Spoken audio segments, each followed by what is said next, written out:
Shalom Aleichem. Mishnah Yomi for Vav Adar Rishon is beginning the 13th chapter and the final parak of Ketubot. Shnei Dayane Gezerot. Two judges that made decrees. The Bartanura here points out there's another girsa, another reading of Gezerot as Gezelot, thefts.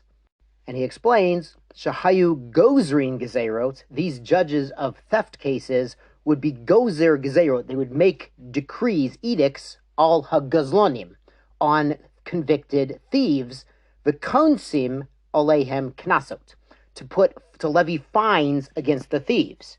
As a quick aside, if a Jew steals, he has to return what he stole, but there are certain cases where there's a knas, where he has to return double the amount, or for a sheep or an ox, 4 or 5 times the amount if he sells or slaughters that particular animal. That extra payment is considered a knas, a fine, and judges had to be on a very high expert level to be able to impose fines on these criminals who are returning their money plus the fine. So anyway, there's two judges of Gezerot and Gezelot. Apparently, Hayu Yerushalayim, they were famous in Yerushalayim. They are Admon V'Chanan ben Avishalom, Admon and Chanan.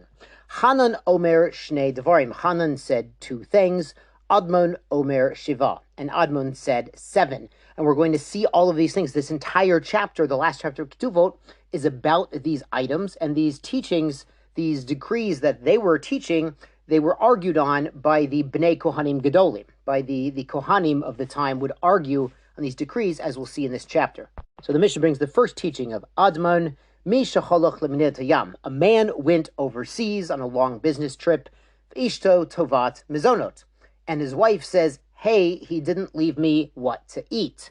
Chanan Omer, Chanan says, Tishava basof, she should make a shvua at the end, v'lo tishava batchila, she doesn't have to make a shvua at the beginning.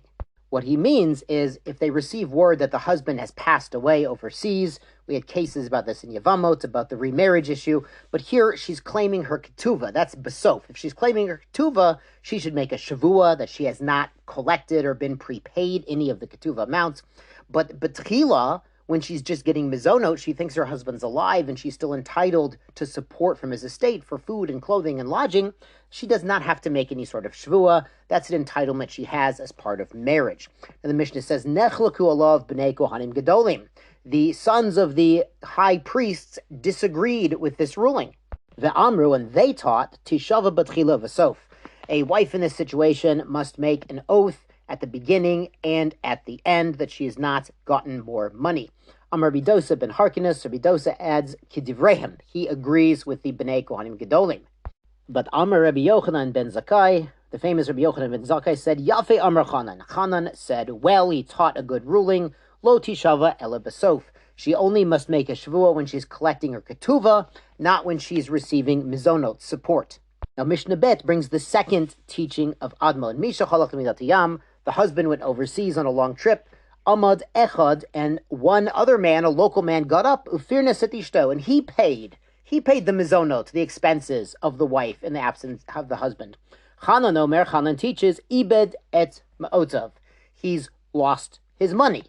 Now, the man was never asked by the husband to support the wife in his absence. He was not appointed by the court to do so. He just went and did it. Baruch Hashem, he did something nice, but he's really throwing his money away because there are official methods for the wife to collect money from the estate of her husband to support herself. And that didn't happen here.